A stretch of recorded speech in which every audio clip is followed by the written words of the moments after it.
semuanya, saya Tisandra Fitrania dari Humas 6C. Di sini saya akan menjelaskan mengenai uncertainty reduction theory atau teori pengurangan ketidakpastian. Ketika dua orang asing atau lebih saling bertemu, muncul ketidakpastian antara mereka berdua. Ketika seorang murid baru masuk di kelas yang baru, muncullah ketidakpastian antara murid baru tersebut dengan murid-murid yang lama. Ketidakpastian itu mulai berkurang ketika murid baru tersebut mulai memperkenalkan dirinya dan murid-murid yang lama mulai berkenalan dengan murid baru tersebut. Ketika ketidakpastian mulai berkurang, muncullah prediksi apakah interaksi awal ini akan berkembang menjadi sebuah relasi maupun tidak.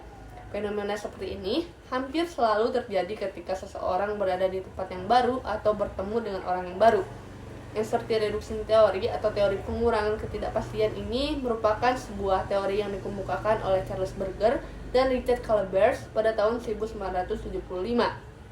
Teori ini membahas tentang sebuah proses komunikasi pada dua individu yang sebelumnya saling tidak kenal menjadi kenal sehingga dapat mengurangi ketidakpastian dalam komunikasi dan kemudian memutuskan untuk melanjutkan komunikasi atau tidak. Dikatakan juga bahwa teori ini berhubungan dengan cara-cara kita mengumpulkan informasi tentang orang lain. Selanjutnya, manusia dapat mengalami ketidakpastian dalam 3 level yang berbeda. Yang pertama yaitu ada ketidakpastian kognitif, yaitu mereka tidak yakin dengan apa yang mereka pikirkan tentang orang lain dan apa yang orang lain pikirkan tentang mereka. Yang kedua ada ketidakpastian afektif, yaitu ketidakpastian tentang emosi atau perasaan orang lain. Selanjutnya yaitu ketidakpastian perilaku. Mereka tidak yakin bagaimana harus berperilaku atau bagaimana orang lain akan berperilaku. Perilaku ini mencakup verbal dan non-verbal. Selanjutnya yaitu aksioma, yang merupakan jantung dari sebuah teori. Aksioma-aksioma ini disebut juga proporsi oleh peneliti lainnya. Tiap aksioma menggambarkan hubungan antara ketidakpastian dan satu konsep lainnya. Teori pengurangan ketidakpastian ini mengemukakan adanya 7 aksioma. Yang pertama yaitu ada komunikasi verbal. Jika kedua orang asing bertemu dan mereka berbicara lebih banyak satu sama lain, mereka akan jadi lebih pasti mengenal satu sama lain. Selanjutnya, ketika mereka berusaha untuk mengenal satu sama lain dengan lebih baik, mereka akan berbicara lebih banyak satu sama lain.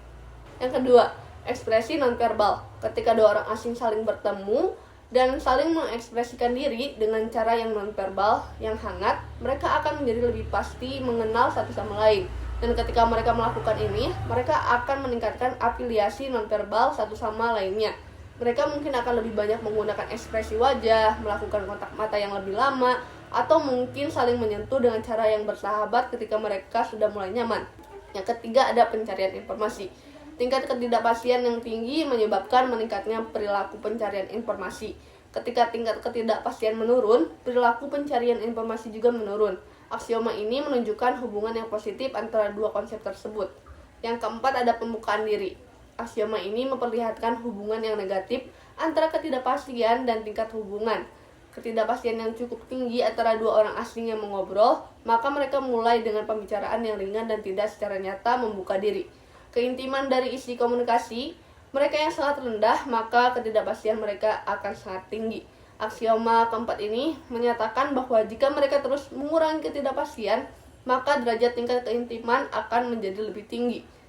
Selanjutnya yaitu timbal balik. Selama dua orang asing atau lebih bertemu merasakan ketidakpastian mengenal satu sama lain, mereka akan cenderung untuk menerima perilaku masing-masing. Resiprositas menyatakan bahwa jika seseorang memberikan sedikit detail personal, lainnya akan melakukan hal yang sama. Maka banyak orang berbicara satu sama lain dan mengembangkan hubungan mereka. Makin mereka percaya bahwa resiprositas akan terjadi suatu titik tertentu. Yang keenam ada kesamaan. Ketika orang asing saling bertemu dan ternyata mereka satu tempat kerja, mereka mungkin mempunyai kesamaan yang mengurangi beberapa ketidakpastian mengenai satu sama lain yang lebih cepat. Akan tetapi ketidakmiripan yang mereka miliki akan mempengaruhi tingkat ketidakpastian mereka. Selanjutnya yang ketujuh ada kesukaan. Ketika dua orang berusaha menghilangkan ketidakpastian, mereka akan meningkatkan kesukaan mereka satu sama lainnya.